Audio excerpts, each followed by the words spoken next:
إلى حضرة النبي مصطفى ورسول مجتبى وحبيب مرتضى سيدنا محمد صلى الله عليه وسلم وعلى آله وأصحابه الكرام والملائكة المقربين وجميع أوليائنا من مشرق الأرض إلى المغارب وجميع معلمنا ومشايخنا وأساتذتنا خصوصا مؤلف هذا الكتاب نفعنا الله تعالى في علومه في الدارين ثم الفاتحة إلى جميع أهل مقابر هذه القرية خصوصا مؤسس هذا المسجد وجميع المسلمين والمسلمات والمؤمنين والمؤمنات خصوصا إخواننا في فلسطين أسأل الله تعالى الفاتحة.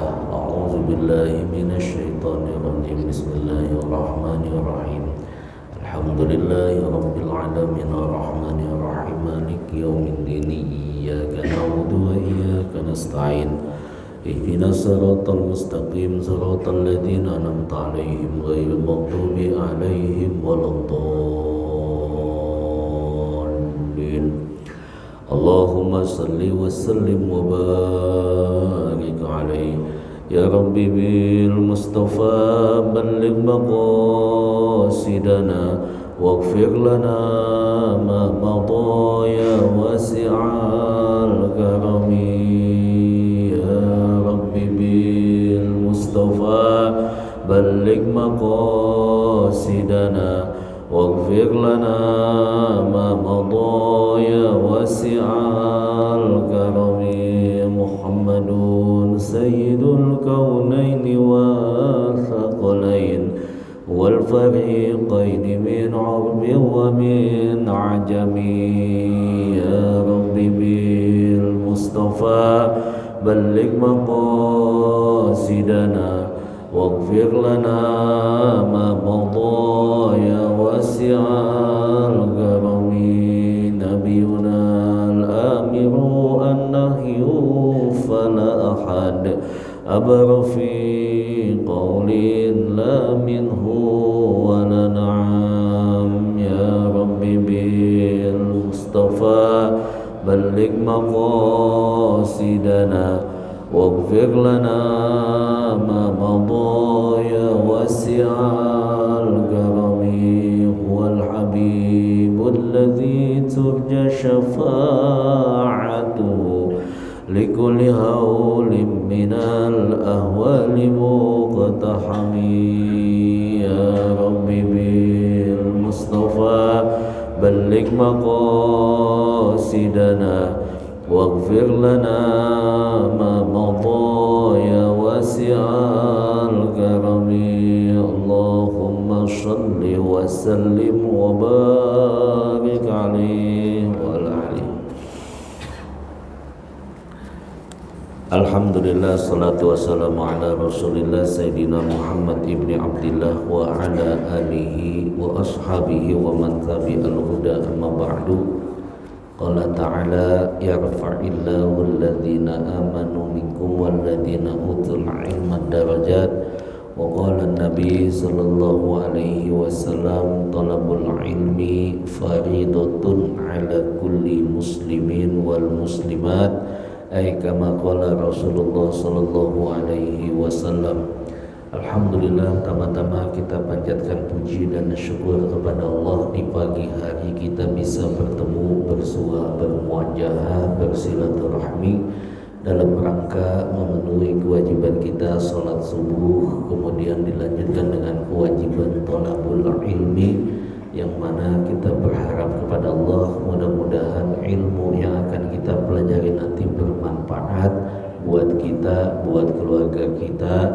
Mudah-mudahan dengan ilmu ini ketika kita menutup mata dalam keadaan husnul khatimah, Allah terangi kubur kita, Allah masukkan kita ke dalam surganya Jannatul Na'im. Salawat dan salam kita sampaikan kepada baginda Rasulullah sallallahu alaihi wasallam beserta keluarga, para sahabat, para tabi'in hingga akhirnya sampai kepada kita umatnya yang mudah-mudahan diberikan syafaat pada hari kiamat nanti. Bapak Ibu yang saya muliakan, Mari kita bersiap-siap kembali untuk melanjutkan ta'lim kita daripada kitab Nasaihul Ibad. Bismillahirrahmanirrahim. Qala musannifu rahimallahu ta'ala wa nafa'ana fi ulumihi fid dharain. Wal maqalatu at-tasi'atu wal ishrun. Qala Ashibli ay Ibnu Jahr, idza aradta an tasta'nisa billah. Berkata Imam Ashibli, yaitu nama aslinya Dalaf Ibnu Jahdar, idza aradta an tasta'nisa billah, apabila hatimu ingin tentram, ingin merasa tenang dengan Allah, ay al-muradu minhu arada ayaskuna qalbuka ma'allahi wa la yanfiru. Apabila hati kamu ingin tenang, hati kamu ingin merasa tentram ma'allah, bersama Allah subhanahu wa ta'ala, wa la yanfiru minhu, maka dari itu jangan kamu berpaling dari Allah subhanahu wa ta'ala. Jadi selama hati kita masih dekat dengan Allah, itu akan mendapatkan ketenangan, akan mendapatkan ketentraman. Tapi di saat kita berpaling dari Allah subhanahu wa ta'ala, ada beberapa hal yang kata Imam Abu Hamid Al-Ghazali dikatakan min alamatil i'radillahi ta'ala, di antara seorang hamba itu sudah berpaling dari Allah.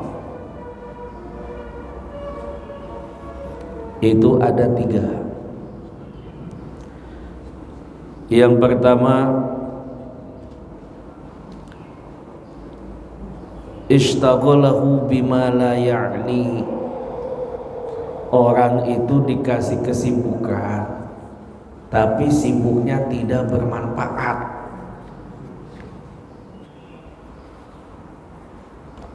Sehingga kata Imam Ibnu Qayyim Al-Jauziyah disebutkan dalam kitab Al-Fawaid, ada 10 tanda orang itu berpaling dari Allah. Siapa itu yang 10 orang yang berpaling dari Allah? Tanda-tandanya, yang pertama, orang itu punya ilmu tapi tidak dipakai. Itu namanya apa? Tanda orang itu disibukkan oleh Allah tetapi kesibukannya tidak bermanfaat. Sehingga Nabi bilang, manis dada ilma walam yazid huda illa bu'dan. Berapa banyak orang yang nambah ilmunya, hadir dari majelis satu ke majelis yang lain, masjid yang satu ke masjid yang lain, guru yang satu kepada guru yang lain, walam yazid huda illa bu'an, bukan dia semakin dekat dengan petunjuk Allah tapi jauh dari Allah. Ini termasuk orang itu sudah mendapat tanda berpaling dari Allah, dikasih kesibukan tapi sia-sia sibukannya. Makanya Nabi berlindung, Allahumma inni a'udzubika min ilmin la yanfa'. Aku berlindung ya Allah daripada ilmu yang tidak bermanfaat. Yang kedua, kata Ibnu Qayyim dalam kitab Fawaid, dibilang apa? Orang yang beramal tapi tidak ikhlas. Ada maksud, ada tujuan. Itu berarti sibuk dia, tapi sibuknya dia tidak ada artinya, malah yakni. Sehingga dalam kitab Ta'lim Muta'lim itu dicontohkan, kam min amalin yatasawwaru bi a'mali suratil akhirah wa yasilu bi a'mali dunya bisu'in niat, wa kam min amalin yatasawwaru bi a'mali suratid dunya fa yasiru bi a'malil akhirah bi husni niat. Berapa banyak orang kelihatannya mengerjakan amalan-amalan akhirat, sedekah, mungkin nolongin orang, atau mungkin sholat sunnah dia tambah, tadarusnya hebat. Tapi apa? Dicatat cuma kebaikan dunia, gak kebaikan akhirat. Kenapa bisa terjadi? Bisu'in niyah, karena niatnya tercela bukan untuk Allah, tidak ikhlas, ingin mendapat pujian, atau ada kepentingan, atau ingin diperhatikan, atau agar dibantu. Itu bisa terjadi, masuk kategori kata Imam Abu Hamid Al-Ghazali, istaghalahu ma la ya'ni, sibuk tapi tidak mendapatkan apa-apa. Wa kam min amalin yatasawwaru bi a'mali suratil dunya fayasiru bi a'malil akhirah. Tapi sebaliknya, ada orang kelihatannya mengerjakan amalan dunia tapi dicatat pahala akhirat. Kelihatannya seorang dari pagi keluar nyari nafkah, seorang suami atau kepala rumah tangga, dia keluar, dicatat itu kebaikannya, kelihatannya kebaikan dunia, jadi pahala akhirat. Kapan? Ketika dia mencari nafkah untuk menghidupkan keluarganya agar selamat akidahnya.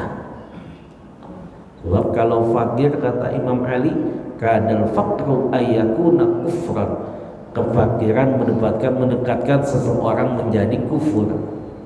Di situ seorang kepala rumah tangga contoh mencari nafkah, diampuni dosanya. Inna minadz-dzunub dzunuban la yukaffiru wala bisalat wala bisawin wala zakat illa rajulun bikasbi yadayhi alladhi makna apa Rasulullah sallallahu alaihi wasallam. Ada suatu amalan yang tidak bisa ditebus dengan sholat, puasa, bahkan zakat, kecuali seorang kepala rumah tangga, dia nyari nafkah dari pagi sampai malam, malamnya dia letih, di saat itu dosanya rontok diampunin oleh Allah Subhanahu wa ta'ala. Kapan? Ketika semuanya karena Allah Subhanahu wa ta'ala. Kemudian yang keempat, di antara amalan yang tidak bermanfaat dicontohkan sama Imam Ibnu Qayyim Al-Jauziyah, dibilang apa? Qalbun khaliyah minal hubbi wa syauqi ilallah, hati yang kosong dari cinta kepada Allah. Kalau kita nggak ada kerinduan kepada Allah, nggak ada kecintaan kepada Allah, itu sia-sia. Atau contoh, kita rindu ingin bertahajud lebih lama, kita rindu atau merasakan kelezatan dengan tadarusnya, itu dalam kerinduan itu berarti kita ada mahabbatullah, ada kecintaan kepada Allah Subhanahu wa ta'ala. Tapi sebaliknya kosong, tidak ada kerinduan ingin beramal soleh, berarti itu kita sudah mulai dikasih apa-apa yang tidak bermanfaat. Kemudian yang berikutnya, kata Imam Ibnu Qayyim Al-Jauziyah, badan yang lalai dari taat kepada Allah atau mengabdi kepada Allah, diberikan nikmat, kata Nabi.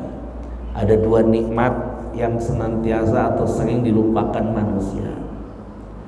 Nikmatani magmunun fima katsirun bainan nas. Ada dua nikmat yang sering dilupakan manusia. Nikmat sehat wal faragh. Nikmat sehat, ketika diberikan sehat, terkadang kita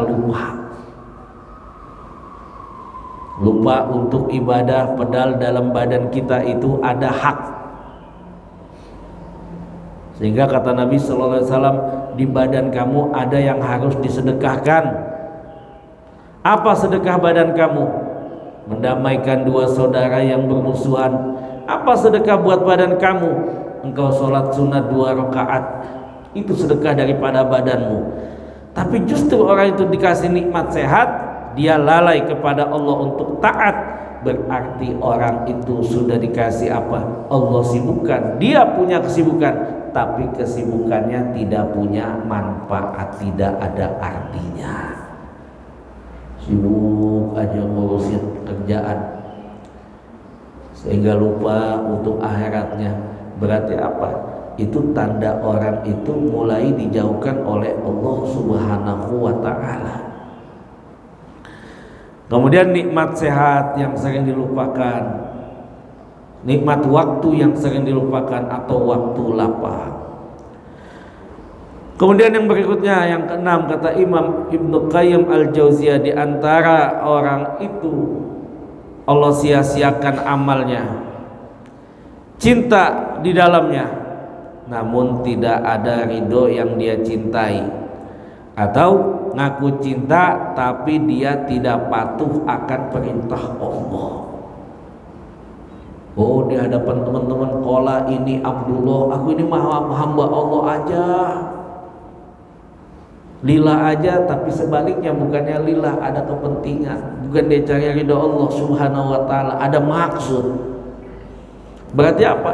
Mulai datu contoh masuk kategori orang yang disia-siakan oleh Allah Subhanahu wa ta'ala segala kesibukannya. Kemudian waktu yang tidak diisi dengan kebaikan. Ini kaitannya dengan firman Allah, wal asri, demi masa. Allah sumpah pakai wawu qasam, dan wawu qasam di sini tufidu jalalah, menunjukkan Allah itu maha perkasa. Kepada siapa? Kepada kaum muslimin, kepada mereka khususnya yang menyia-nyiakan waktu. Apa buktinya bukti perkasa Allah? Sampai saat ini belum ada satu orang pun yang bisa mengembalikan waktu yang sudah berjalan ini. Kalau seandainya barusan kita sholat mengembalikan waktu, itu saya yakin yang barusan mati hidup lagi, Allah kembalikan. Tapi sampai saat ini gak ada yang bisa mampu mengembalikannya. Kemudian yang kedelapan, kata Ibnu Qayyim, diantara orang itu dicontohkan, mulai orang itu tidak mendapat amalan, tidak disibukkan dengan perkara yang tidak bermanfaat, pikirannya hanya berputar pada hal-hal yang bermanfaat duniawi.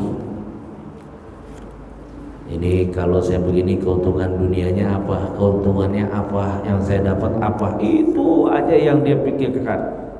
Sibuk hanya untuk dunianya saja, tapi tidak mensibukkan bagaimana dengan akhirat ini, mudah-mudahan jadi ladang amal soleh saya. Itu yang semestinya. Kemudian Allah sibukkan lagi malayakni. Kata Imam Ibnu Qayyim al-Jauziyah dicontohkan, dikasih kesibukan, tapi kesibukanmu tidak semakin dekat kepada Allah.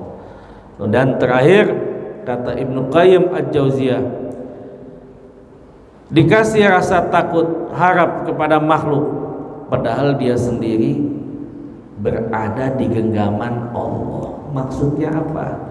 Orang itu lebih takut kepada makhluk daripada takut kepada Allah.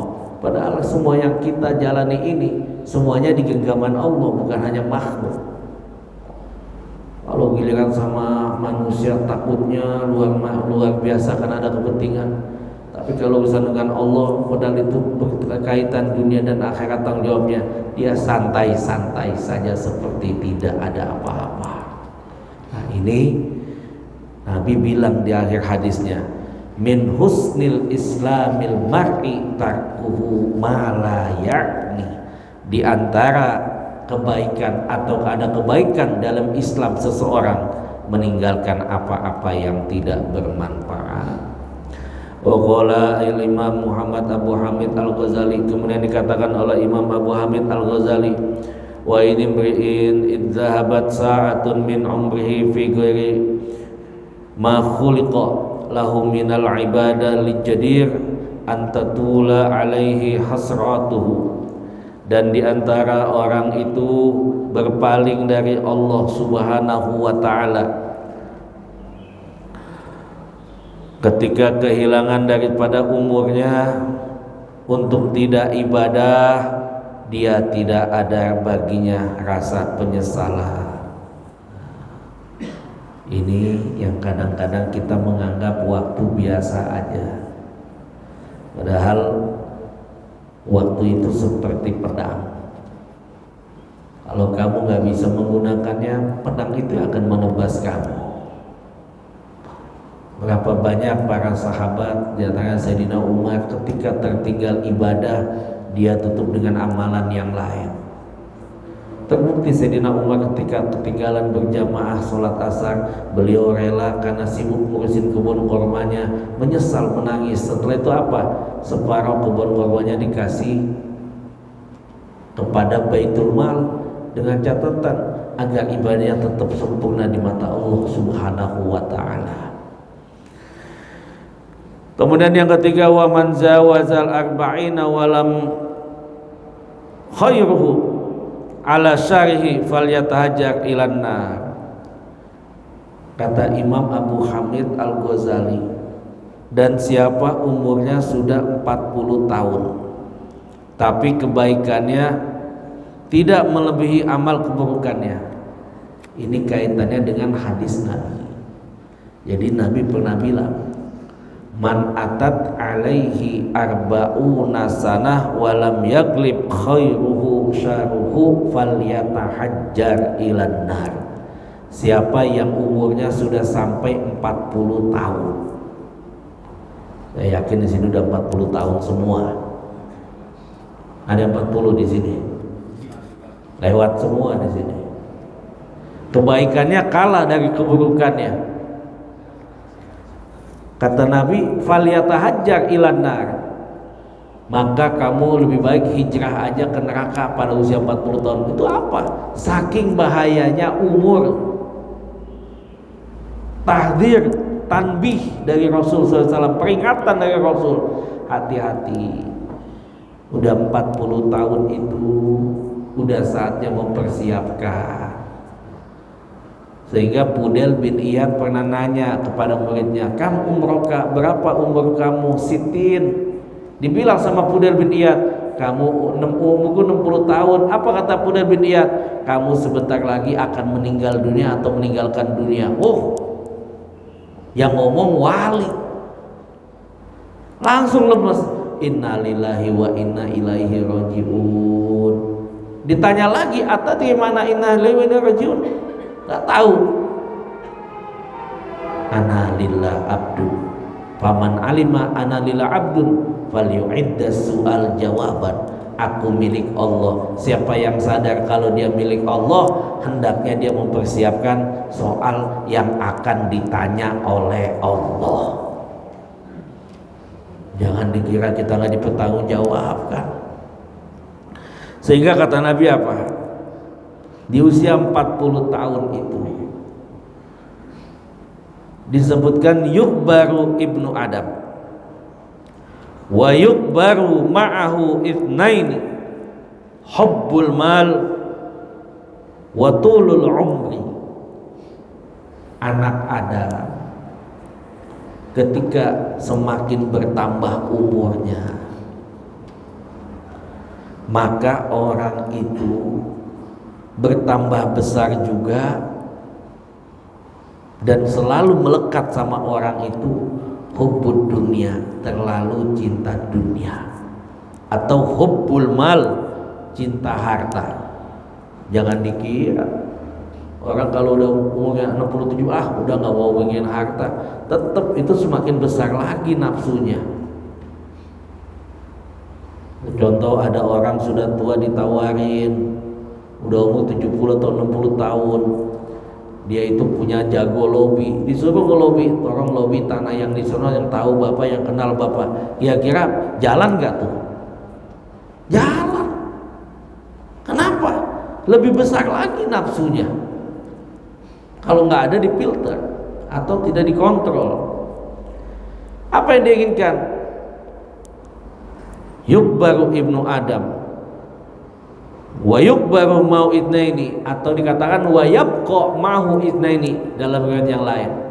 Dia boleh tua, dia juga semakin besar nafsunya dalam cinta harta. Dia boleh tua, tapi dua perkara itu masih kekal pada dirinya. Hubbul mal, dia pengen harta. Wa tulul umri, dia pengen punya umur yang panjang. Jadi kalau orang yang berlebih itu hartanya banyak, dia sakit, khawatirnya luar biasa. Kalau kita batuk ngap-ngapan, dianggap batuk biasa. Kalau buat orang yang berlebih, batuk ngap-ngapan, jangan-jangan sakit jantung, akan takut dia. Tapi kalau orang biasa, santai aja. Emang gak ada buat berobat, ini pasrah tawakal gitu aja.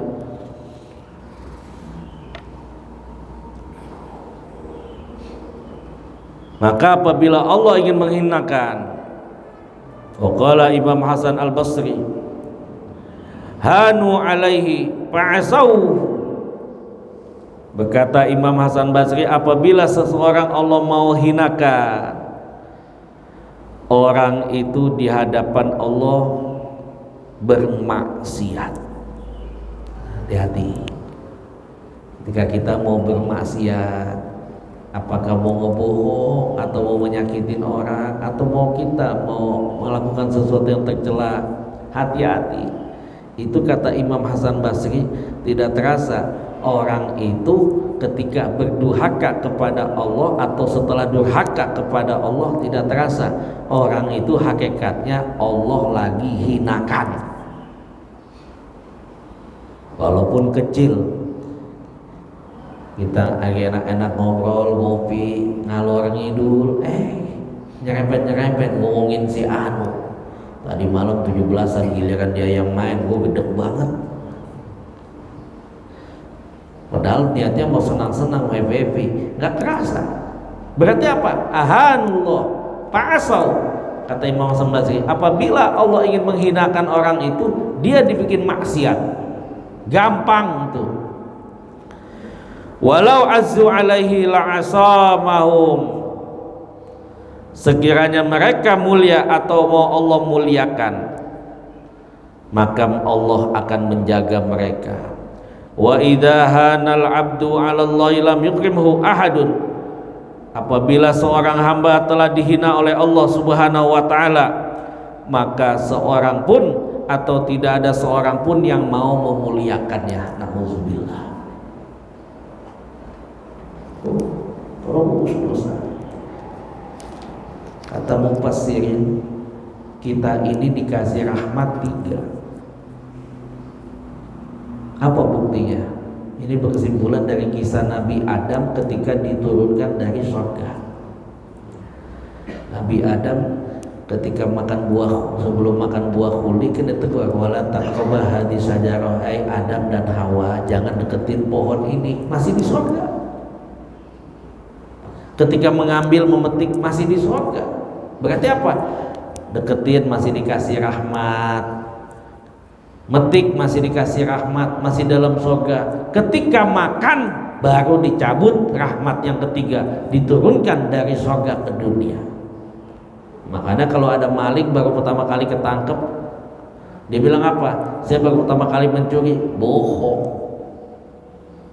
Yang tukang korupsi baru pertama kali ketangkep sama KPK, bohong itu udah berkali-kali.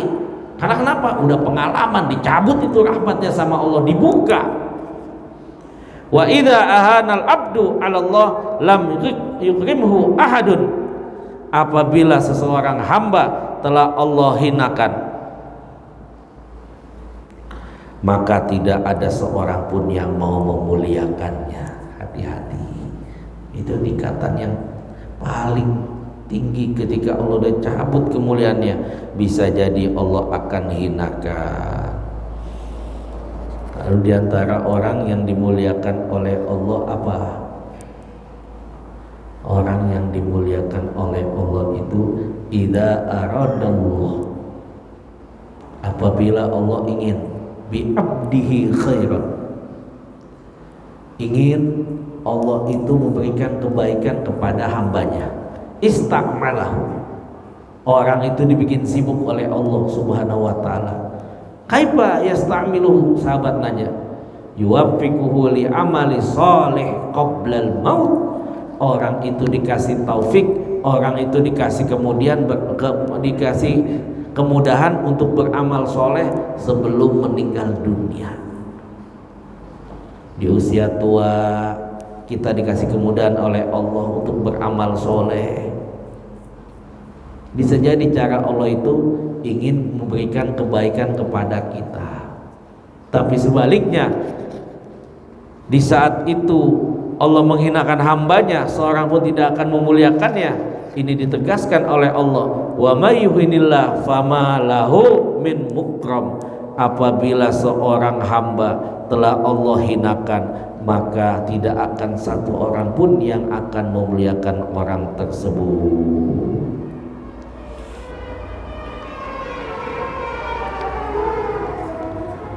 Wa qala musannifu rahimallahu ta'ala, fastashwish min nafsik.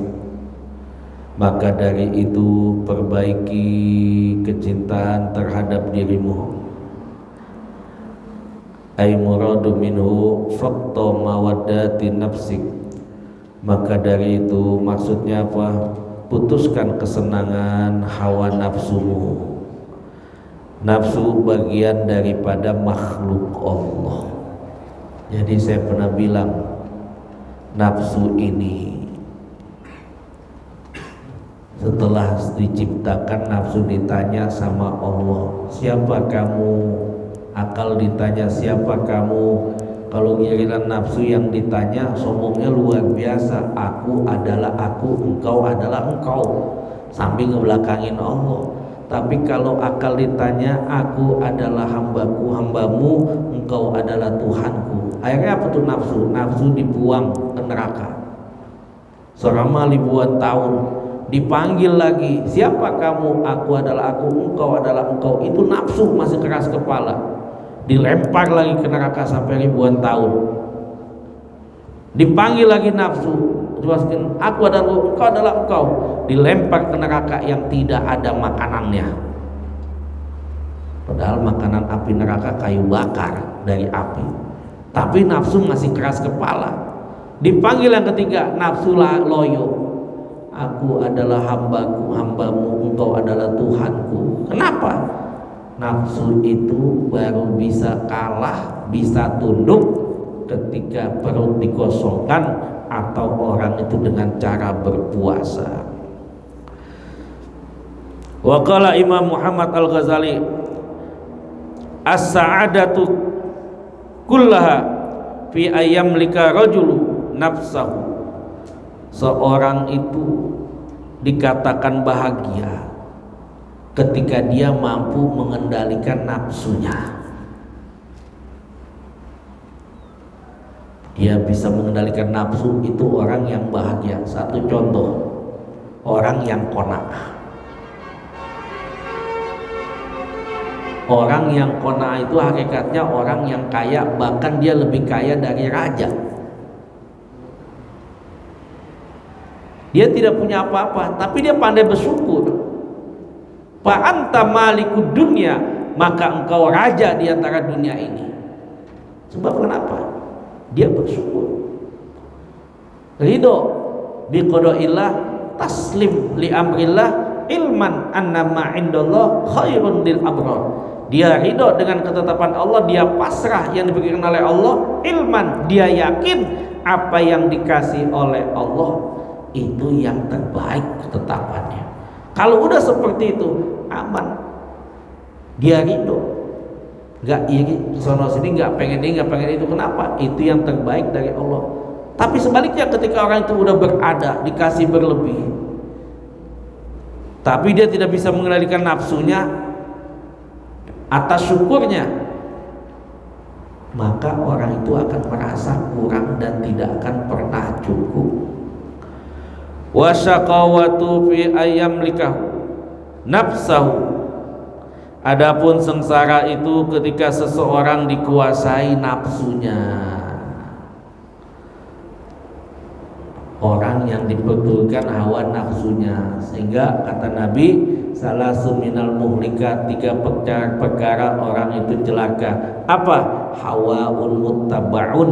Orang itu masih suka memperturutkan hawa nafsunya. Kenapa? Sengsara dia ketika tidak mampu mengendalikan hawa nafsunya.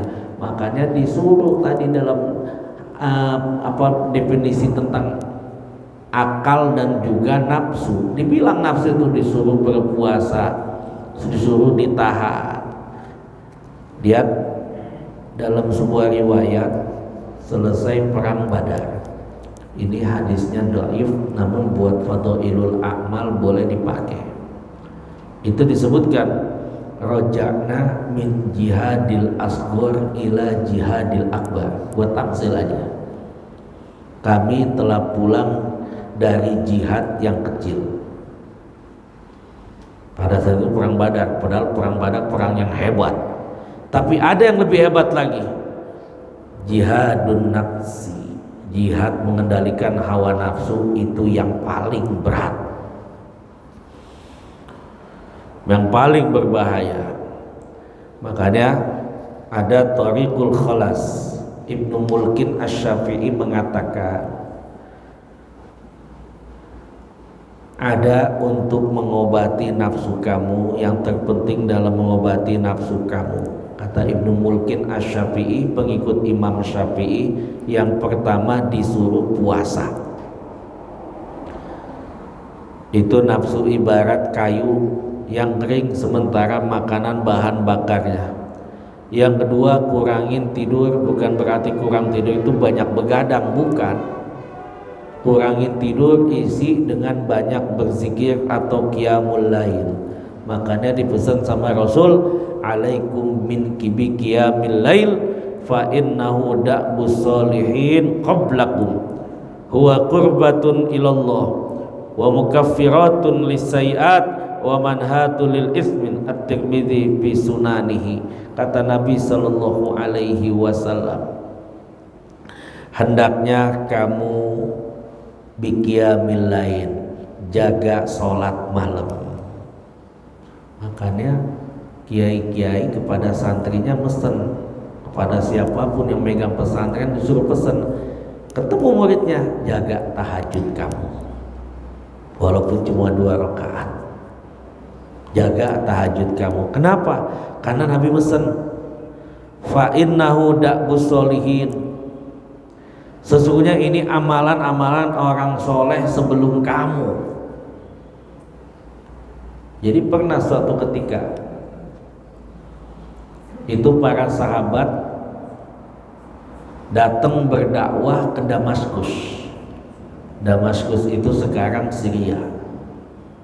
Sampai di sana ditemui oleh orang Hawariyin. Apa Hawariyin? Orang pengikut Nabi Isa alaihi salatu wassalam. Apa yang terjadi pada saat itu kaum Hawariyin? Tidak ada orang yang lebih bagus di antara kami kecuali mereka, kaum-kaumnya Nabi Muhammad sallallahu alaihi wasallam. Kenapa? Ditandai dengan sholat malamnya.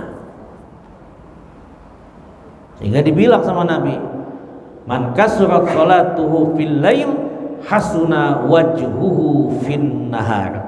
Orang yang malamnya banyak sholat tahajud, di siang harinya mukanya Allah perlihatkan kebaikan pada mukanya. Itu ahli ibadah dari kalangan Hawariyun. Ketika melihat umat Nabi Muhammad, utusan Nabi Muhammad berdakwah di Damaskus, langsung tertarik. Tidak ada yang lebih bagus di antara kami. Saya kirain mah kami lebih bagus. Ternyata ada yang lebih bagus dari kami, yaitu umatnya Nabi Muhammad SAW. Dan pada saat itu kaum Hawariyun menyatakan keislamannya.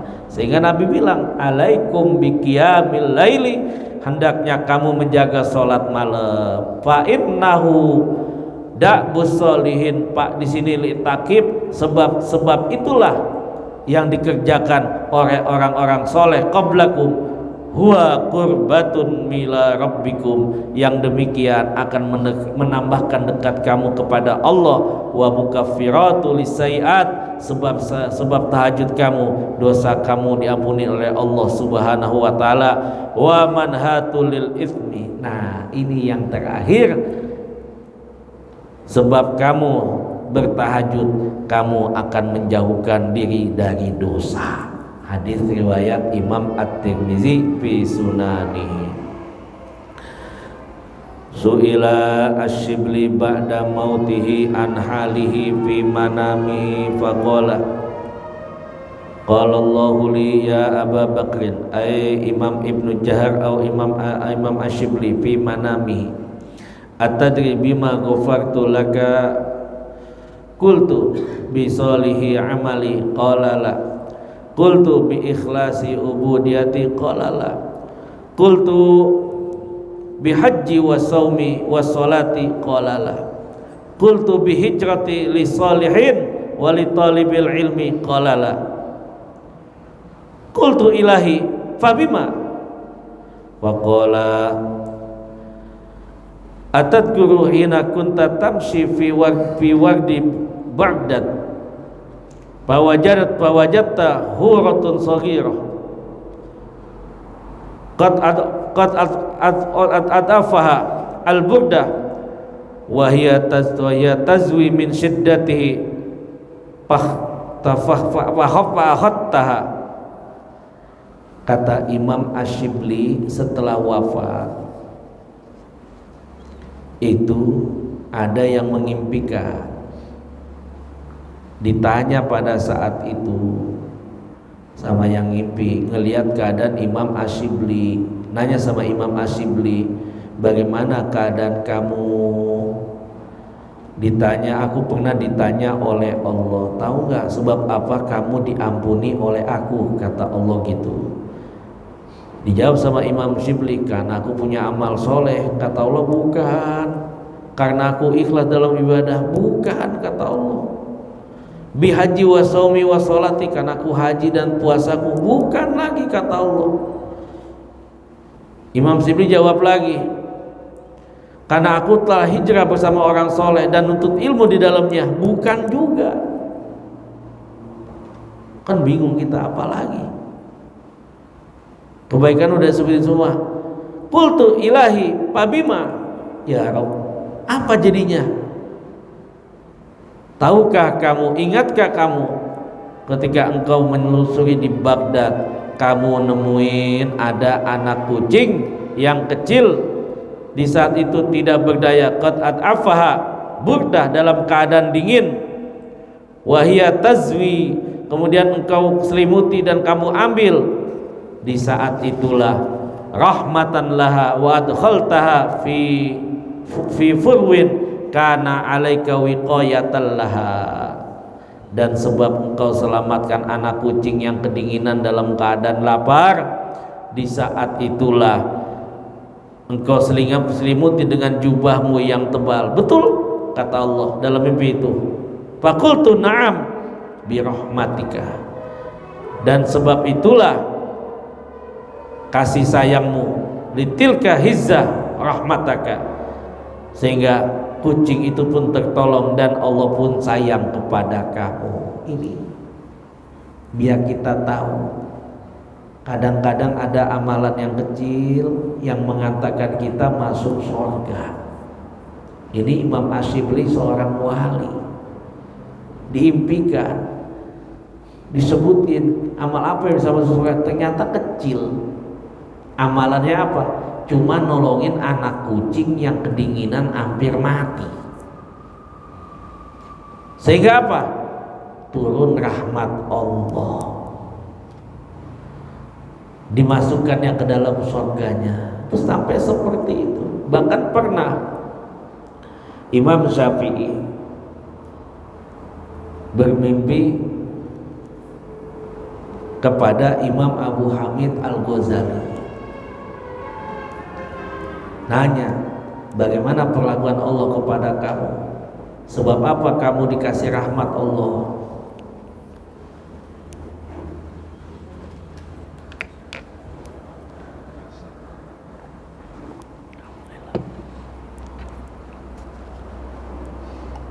Dijawab sama Imam Abu Hamid Al-Ghazali, ketika saya lagi nulis, tinta saya diminum sama nyamuk, dan nyamuk itu saya biarin, saya nggak usir, bahkan nggak saya matikan, biar nyamuk itu kenyang minum air tinta. Lalu Selesai itu pergi itu nyamuk. Sebab itu aja Allah kasih rahmat. Jadi kita jangan kecil hati dengan amalan yang kata kita kecil. Bisa jadi yang amalan kecil itu yang lebih cepat diterima oleh Allah Subhanahu wa ta'ala. Di zaman Rasul, Nabi pernah menyampaikan dalam salah satu hadisnya, dalam ada seorang wanita Bani Israel, orang pelacur. Dia ngelacur. Ketika itu apa? Menemukan seekor anjing dalam keadaan haus, lapar, hampir mati di sebuah lubang. Diambil sepatunya, diisiin air, diminumin kepada anjing itu, sehingga anjing itu selamat dan hidup tidak terasa. Sebab amalan itu si wanita itu diampuni dosanya atau dapat rahmat Allah dan dimasukkan ke dalam surga. Ini artinya apa? Jangan pernah meremehkan amal kecil.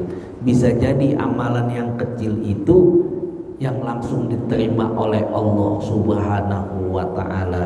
Faman ya'mal mithqala dzarratin khairan yarah wa man ya'mal mithqala dzarratin syarran yarah. Qala musannifu rahimallahu ta'ala wa nafa'ana fi ulumi fid dharain wallahu a'lamu bi muradi. Terima kasih atas perhatiannya. Mohon maaf segala kekurangannya. Yang benar dari Allah, yang salah dari saya Mahmudi. Usikum wa nafsi bittaqwallah wallahu a'lamu bi muradihi. Al-Fatihah. A'udzubillahi minasyaitonirrajim. Bismillahirrahmanirrahim. Alhamdulillahirabbil alamin arrahmanir rahim maliki yaumiddin. Iyyaka na'budu wa iyyaka nasta'in ihdinas siratal mustaqim siratal ladzina an'amta 'alaihim ghairil maghdubi 'alaihim waladdallin amin. Wa fa'ala ya karim ya dzal jalali wal ikram. Alhamdulillahirabbil alamin hamdan yu'afina wa yukafi'u masidah. Ya Rabbana lakal hamdu kama yanbaghi li jalali wajhikal karim wa 'azimi sultanik. Allahumma shalli ala sayyidina Muhammadin salatan tanjina biha min jamil ahwali wal afat wa taqdi lana biha min jami'il hajat wa tutahhiruna biha min jami'is sayyi'at wa tarfa'una bi indaka 'ala darajat wa tuballighuna bi aqsal ghayat min jami'il khairat fil hayati wa ba'dal mamat. Innaka sami'un qaribun mujibud da'wat. Allahumma inna na'udzubika min ilmin la yanfa' wa min nafsin la tashba wa min qalbin la takhsha wa min da'watin la yustajabu laha. Nas'aluka al-futuh wa nusuh wal munuh wa taubatan nasuha. Rabbana atina fid dunya hasanah wa fil akhirati hasanah wa qina adzabannar wa adkhilnal jannata ma'al abrar ya aziz ya ghaffar ya rabbal alamin. Wa sallallahu ala sayyidina wa alhamdulillahi rabbil alamin. Usikum wa nafsi bittaqwallah wallahu a'lamu bi muradihi. Subhanakallahumma wa bihamdika asyhadu an la ilaha illa anta nastaghfiruka wa natubu ilaik. Assalamualaikum warahmatullahi wabarakatuh. Allah